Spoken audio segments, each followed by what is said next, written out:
வணக்கம். Literature summary சேனல்ல இன்னைக்கு நம்ம பார்க்க போறது ஒரு பிளே. ஜார்ஜ் பெர்னார்ட் ஷா அவர்கள் எழுதிய பிக்மேலியன்.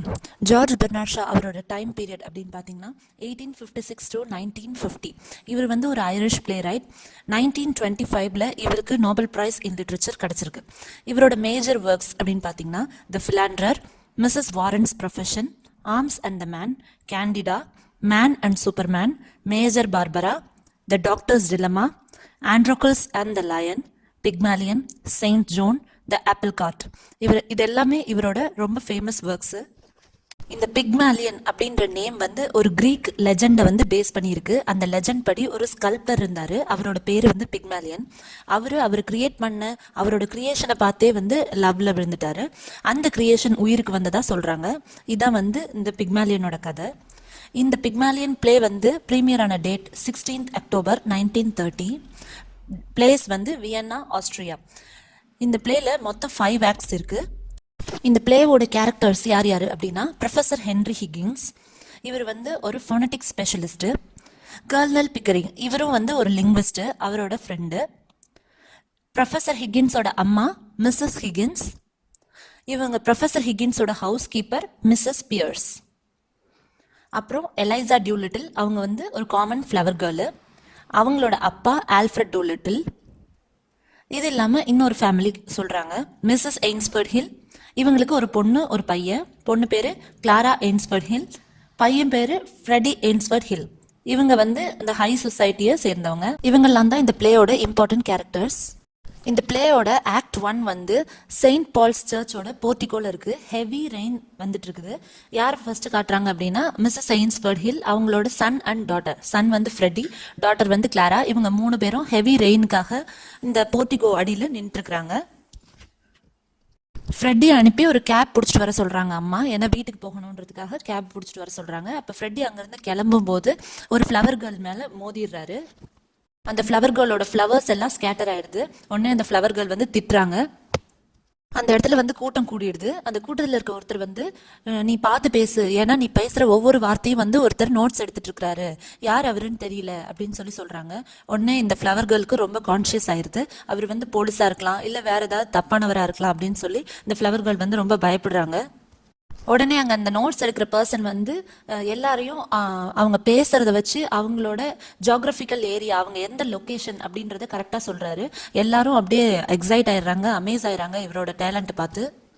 அங்கே இன்னொருத்தர் இருக்கிறாரு, அவர் தான் கர்னல் பிக்கரிங்.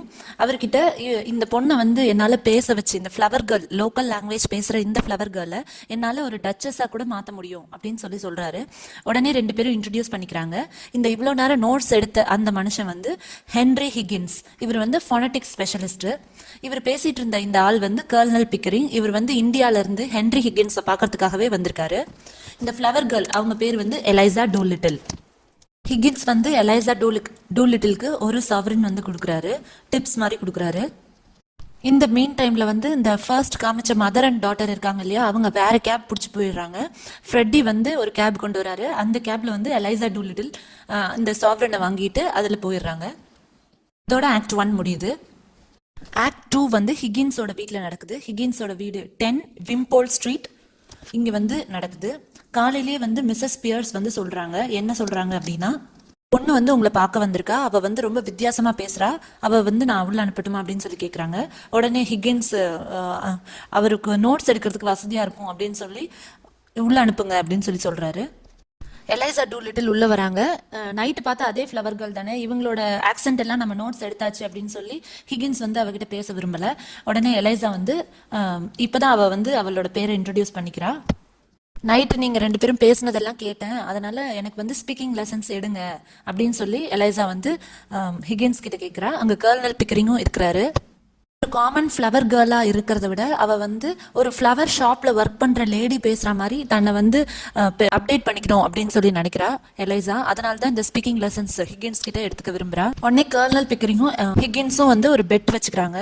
6 months டைமில் இந்த ஃப்ளவர் கேர்ளாக இருக்கிற இந்த பொண்ணை டச்சஸாக மாற்றி காட்டுறேன் அப்படின்னு சொல்லி ஹிகின்ஸ் சொல்கிறாரு. இதான் இந்த பெட்டு.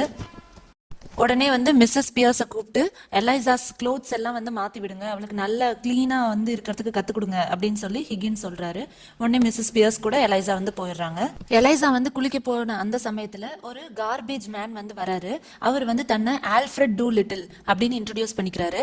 அவரு தான் எலைசாவோட அப்பா. அவரோட பேச்சு திறமை வந்து ஹிகின்ஸ்க்கு ரொம்ப பிடிச்சிருக்குது. 5 பவுண்ட்ஸ் கொடுத்து எலைசா வந்து டிஸ்டர்ப் பண்ணாத அப்படின்னு சொல்லி அனுப்பிடுறாரு. அவரும் ட்ரிங்க் பண்றதுக்கு அந்த மணி யூஸ் பண்ணிக்கலாம் அப்படின்னு சொல்லி வாங்கிட்டு போயிடுறாரு. அப்போ அங்க ஒரு கேர்ள் வந்து என்டர் ஆறாங்க. அவங்க கிமோனோ ட்ரெஸ்ல இருக்காங்க. பார்க்க வந்து ரொம்ப பிரெட்டியா இருக்காங்க. யார் அப்படின்னு பார்த்தா இந்த காமன் ஃப்ளவர் கேர்ள். ஒரு டர்ட்டியா இருந்த அந்த ஃப்ளவர் கேர்ள் வந்து அழகா குளிச்சு கிளீனா வந்து நல்ல ட்ரெஸ் போட்ட உடனே அவங்க பார்க்க ரொம்பவே பிரெட்டியா தெரியுறாங்க. அடுத்தது இவங்களை ட்ரெயின் பண்ண வேண்டியதுதான் வந்து வேலை. ஹிகின்ஸும் கர்னல் பிக்கரிங் 2 பேரும் சேர்ந்து இவங்களை வந்து ஒரு லேடியா வந்து ட்ரெயின் பண்ணணும். இது வந்து one of the toughest task அப்படிங்கிறது அவங்களுக்கு தெரியும். அடுத்தது நம்ம ஆக்ட் 3 பார்க்கலாம். 2 months இப்படியே ட்ரைனிங்ல போயிருது. எலைசாக்கு வந்து ஹிகின்ஸ் நல்லா ப்ரொனன்சியேஷன் சொல்லி கொடுக்குறாரு, நல்லா பேசுறதுக்கு சொல்லி கொடுக்குறாரு. ஒரு ஜென்டல் இங்கிலீஷ் லேடி எப்படி பேசணுமோ அந்த மாதிரி சொல்லி கொடுக்குறாரு. இப்போ ஹென்ரி ஹிகின்ஸ் அவங்களோட அம்மா வீட்டுக்கு எலைசா டூலிட்டில கூட்டிட்டு வராங்க. மிஸ்ஸஸ் ஹிகின்ஸோட அட் ஹோம் டே அன்னைக்கு வந்து அவங்க நிறைய விசிட்டர்ஸ் எதிர்பார்த்துட்டு இருக்காங்க. இந்த கேதரிங்ல எலைசா டூலிட்டில் எப்படி பிஹேவ் பண்றாங்க அப்படின்னு டெஸ்ட் பண்ணி பார்க்கறதுக்காக ஹிகின்ஸ் வந்து கூட்டிட்டு வராரு. தன்னோட அம்மாவோட ஒப்பீனியனும் தெரிஞ்சுக்கணும் அப்படின்றதுக்காக கூட்டிட்டு வராரு. நம்ம ஃபர்ஸ்ட் ஆக்ட்ல பார்த்தோம் இல்லையா, மிஸ்ஸஸ் எய்ன்ஸ்ஃபோர்ட் ஹில், அப்புறம் கிளாரா அண்ட் ஃப்ரெட்டி, இவங்க எல்லாரும் தான் இந்த பார்ட்டிக்கு கெஸ்டா வராங்க. எலைசா வந்து ரொம்ப அழகா இருக்கிறாங்க. அவங்க பார்ட்டி என்டர் பண்ணும் போதே வந்து அட்டென்ஷன் எல்லாம் அவங்க மேல இருக்குது. அவங்க வந்து ஸ்லோவா பேச ஆரம்பிக்கிறாங்க. ஆனா அவங்களோட ஸ்பீச் வந்து ஒரு ரோபோ மாதிரி இருக்குது. யார் என்ன கேட்டாலும் அவங்க வந்து ஒரே மாதிரி ரெஸ்பாண்ட் பண்றாங்க. ஃபார்மலாவே எல்லாத்துக்கிட்டையும் பேசிட்டு இருக்கிறாங்க. கொஞ்ச நேரம் கழிச்சு இந்த பார்ட்டியோட அவங்க மர்ஜ் பண்ண ஆரம்பிச்ச உடனே அவங்க இந்த அவங்களோட காமன் சப்ஜெக்ட் எல்லாம் பேச ஆரம்பிச்சிடுறாங்க. அவங்க ஆண்ட் வந்து எப்படி மர்டர் பண்ணப்பட்டாங்க இதெல்லாம் வந்து பேசிட்டு இருக்காங்க. அவங்களோட ஆக்சென்ட் வந்து மாறினாலும் அவங்களோட சப்ஜெக்ட் ஆஃப் ஸ்பீச் வந்து மாறவே இல்லை. அவங்க வந்து இன்னும் ரொம்ப பிலோ ஆவரேஜ் தான் பேசிட்டு இருக்கிறாங்க. அவங்கள பார்த்து ஃப்ரெட் வந்து ரொம்ப இம்ப்ரெஸ் ஆயிடுறாரு. இந்த அட் ஹோம் பார்ட்டி முடிஞ்சதுக்கு பிறகு ஹிகின்ஸ் வந்து அவங்க அம்மா கிட்ட எலைசா பத்தின தன்னோட ஜட்மெண்ட் வந்து கேட்கிறாரு.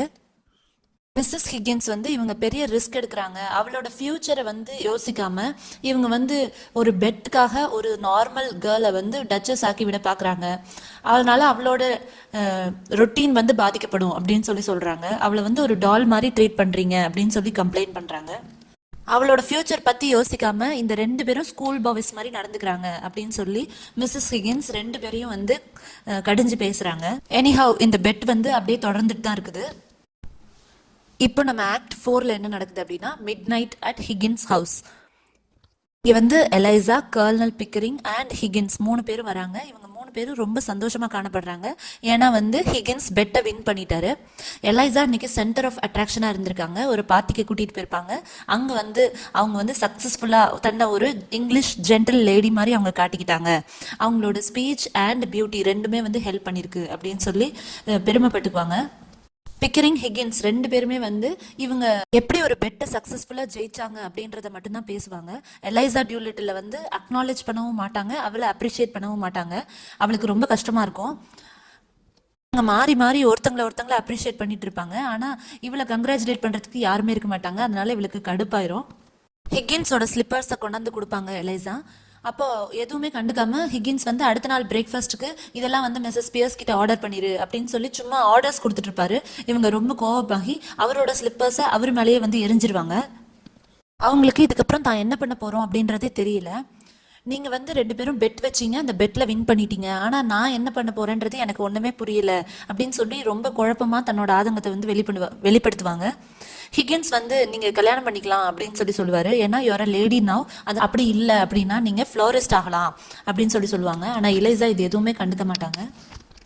நீங்க என்ன ட்ரெயின் பண்ணது எல்லாம் போதும். நான் இந்த வீட்டை விட்டு வெளியேற விரும்புறேன். இதுக்கப்புறம் இந்த வீட்டுல இருக்க மாட்டேன் அப்படின்னு சொல்லி எலைசா சொல்லுவாங்க. ஹிகின்ஸ் கோவப்பட்டு கத்தி உடனே அந்த ரூம் விட்டு அவர் வெளியே போயிடுவாரு. அடுத்த நாள் காலையில எழுந்திரிச்சு பார்த்தா எலைசா டூலிட்டில் அந்த வீட்டில் இருக்க மாட்டாங்க. ஆக்ட் 5 ஆரம்பிக்குது. ஹிகின்ஸ் வந்து தன்னோட அம்மா வீட்டுக்கு போறாரு. மிஸ்ஸஸ் ஹிகின்ஸ் கிட்ட போய் எலைசா டூலிட்டில் மிஸ் ஆகுறாங்க, அவங்க எங்க போனாங்கன்னு தெரியல, பயமா இருக்கு அப்படின்னு சொல்லி சொல்லுவாரு. அவங்கள மிரட்டி அவங்களுக்கு ஆர்டர்ஸ் கொடுத்தே வந்து இவருக்கு ட்ரெயின் ஆயிடுச்சு. அதனால அவங்கள இல்லாத வந்து இவங்க மிஸ் பண்ற மாதிரி இருக்கு இவருக்கு. ஆனா இவர் அக்செப்ட் பண்ணிக்க மாட்டாரு. அந்த இடத்துல வந்து ஆல்ஃப்ரெட் டூலிட்டில் எலிசாவோட அப்பா வந்து வருவார்.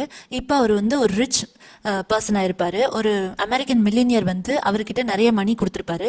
ஏன்னா அவர் ரொம்ப அட்மையர் பண்ணுவார். ஏற்கனவே சொன்ன மாதிரி இவரோட பேச்சு திறமையை பார்த்து அவர் நிறைய மணி கொடுத்துருப்பாரு. இப்போ இவர் இங்கிலாந்து ஃபுல்லாகவே வந்து மொராலிட்டி பற்றி லெக்சர்ஸ் கொடுத்துட்ருக்கிறாரு. கார்பேஜ் மேனாக இருந்து ஒரு மில்லினியராக இருக்காரு ஆல்ஃப்ரெட் டூலிட்டில். மிஸ்ஸஸ் ஹிகின்ஸ் உடனே இனிமேல் எலைசா பற்றி நீ கவலைப்பட தேவையில்ல, ஏன்னா அவங்க அப்பா வந்து ரிச் ஆயிட்டாரு, இனிமேல் அவங்க அப்பாவே மகளை வந்து பார்த்துக்குவாரு அப்படின்னு சொல்கிறாங்க. ஆனால் ஹிகின்ஸ்க்கு வந்து மனசே இல்லை. அப்பா வந்து எப்படி நல்லா பார்த்துக்க மாட்டாரு அப்படின்றதும் அவருக்கு தெரியும். அது இல்லாமல் எலைசாவை தான் ரொம்ப மிஸ் பண்ணுறது அப்படிங்கிறதும் அவருக்கு இப்போ தான் புரியுது. நான் வந்து எலைசாவை அவங்க அப்பா கூட அனுப்ப மாட்டேன் அப்படின்லாம் சொல்லி சின்ன பிள்ளைத்தனமா அவர் அடம் பிடிச்சிட்டு இருப்பாரு. எலைசா வந்து ஃபைனலாக மேலேருந்து கீழே வருவாங்க. இவ்வளோ நேரம் அவங்க அப்ஸ்டேர்ஸில் தான் இருந்தாங்க. ஹிகின்ஸை வந்து கண்டுக்க மாட்டாங்க. நேராக பிக்கரிங் கிட்ட போய் நீங்கள் வந்து என்னை ரொம்ப நல்லா ட்ரீட் பண்ணியிருக்கீங்க, ஒரு ஜென்டில் லேடியை ட்ரீட் பண்ணுற மாதிரியே நீங்கள் வந்து என்னை ட்ரீட் பண்ணியிருக்கீங்க, அதுக்கு ரொம்ப தேங்க்ஸ் அப்படின்னு சொல்லுவாங்க. ஹிகின்ஸ் ஒரு பக்கம் கோவப்பட்டு கத்திட்டு இருப்பாரு. எலைசா வந்து அவங்க அப்பாவை பார்ப்பாங்க. என்ன இப்படி ஃபுல்லா ட்ரெஸ்டப்பா இருக்கிறாரு அப்படின்னு சொல்லி கேட்பாங்க. உடனே அவங்க அப்பா சொல்லுவாரு, நான் வந்து கல்யாணம் பண்ணிக்க போறேன், அதான் உன்னை வந்து பார்த்துட்டு போலான்னு வந்தேன் அப்படின்னு சொல்லுவாரு. இவங்களுக்கு ரொம்ப ஷாக்கிங்கா இருக்கும். லாஸ்ட் சீன்ல ஹிகின்ஸ் அண்ட் எலைசா இவங்க 2 பேர் மட்டும்தான் இருப்பாங்க. மீதி எல்லாரும் வெளியே போயிருப்பாங்க. எலைசா வந்து சொல்லுவாங்க, நீங்க மட்டும் எப்பவுமே என்கிட்ட கைண்டாவே நடந்துட்டு இருந்தது இல்ல, எப்ப பார்த்தாலும் என்கிட்ட ரொம்ப ஆங்கிரியா நடந்துக்கிறீங்க, மீனா நடந்துக்கிறீங்க அப்படின்னு சொல்லுவாங்க. ஒரு விமனுக்குரிய ரெஸ்பெக்ட் இல்லாம நீங்க ட்ரீட் பண்றீங்க. அவங்க வந்து டச்சஸா இருந்தாலும் சரி, ஒரு ஃப்ளவர் கேர்ளா இருந்தாலும் சரி, எல்லாரையும் வந்து ஒரே மாதிரி ட்ரீட் பண்றீங்க, உங்களுக்குரிய ரெஸ்பெக்ட் நீங்க கொடுக்கறதே இல்லை அப்படின்னு சொல்லி கம்ப்ளைண்ட் பண்ணுவாங்க. ஹிகின்ஸ் வந்து முத நாள் ஸ்லிப்பர்ஸ் வந்து தான் மேலே விழுந்தது, தான் மூஞ்சிலேயே வந்து அவரோட ஸ்லிப்பர்ஸ் அடிச்சியே அப்படின்னு சொல்லி அவர் வந்து ஒரு பக்கம் கத்திட்டு இருப்பாரு. ஹிகின்ஸ் திரும்ப வந்து எங்க கூடயே எங்க வீட்டில் வந்து இரு அப்படின்னு சொல்லி கூப்பிடுவாரு. எலைசா இதுக்கு நான் திரும்பவும் பழையபடி பூ வைக்கவே போவேன் அப்படின்னு சொல்லுவாங்க. அப்புறம் ஹிகின்ஸ் வந்து நீ வேணா பிக்கரிங் கூட கல்யாணம் பண்ணிக்கலாம் அப்படின்னு சஜஸ்ட் பண்ணுவாரு. வேணாம் அப்படின்னு சொல்லி எலைசா சொல்லுவாங்க, நான் ஃப்ரெட்டியை மேரேஜ் பண்ணிக்கலாம் இருக்கேன் அப்படின்னு சொல்லுவாங்க. வந்து ஒரு இண்டிபெண்டான உமன், அதனால நான் என்ன வேணா முடிவெடுப்பேன், அது என்னோட இஷ்டம் அப்படின்ற மாதிரி எலைசா சொல்லிடுவாங்க. ஹிகின்ஸ் வந்து அட் லாஸ்ட் இவங்களோட வேர்ட்ஸ் எல்லாம் கேட்டதுக்கு பிறகு நீ இப்படியே இருக்கிறதா எனக்கு பிடிச்சிருக்கு, I like you like this அப்படின்னு சொல்லிடுவாரு.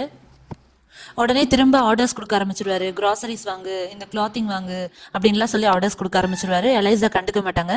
ஆனா ஹிகின்ஸ் வந்து எலைசா கண்டிப்பா வந்து திரும்பி வந்துருவாங்க அப்படின்னு சொல்லி நம்புவாரு. இதோட இந்த பிளே வந்து முடியுது. தன்னோட ட்ரூ ஃபீலிங்ஸை வந்து எக்ஸ்பிரஸ் பண்ண முடியாத ஒரு ஸ்டபர்ன் கேரக்டராக ஹென்ரி ஹிகின்ஸ், ஃப்ளவர் கேர்ளாக இருந்தாலும் டச்சஸாக இருந்தாலும் தன்னோட இண்டிவிஜுவாலிட்டியை எப்பவுமே வெளிப்படுத்துகிற எலைசா டூலிட்டில், கைண்ட் ஹார்ட்டடாக எல்லா விஷயத்தையும் வந்து ஸ்மூத்தாக ஹேண்டில் பண்ணுற கர்னல் பிக்கரிங், இந்த 3 கேரக்டர்ஸும் சேர்ந்து நம்மளை என்டர்டெயின் பண்ணுற பிளே தான் இந்த பிக்மாலியன். இந்த பிக்மாலியனோட சம்மரி உங்களுக்கு பிடிச்சிருந்தது அப்படின்னா ப்ளீஸ் லைக் பண்ணுங்கள், ஷேர் பண்ணுங்கள், மறக்காமல் சப்ஸ்கிரைப் பண்ணுங்கள். Thank you so much for listening.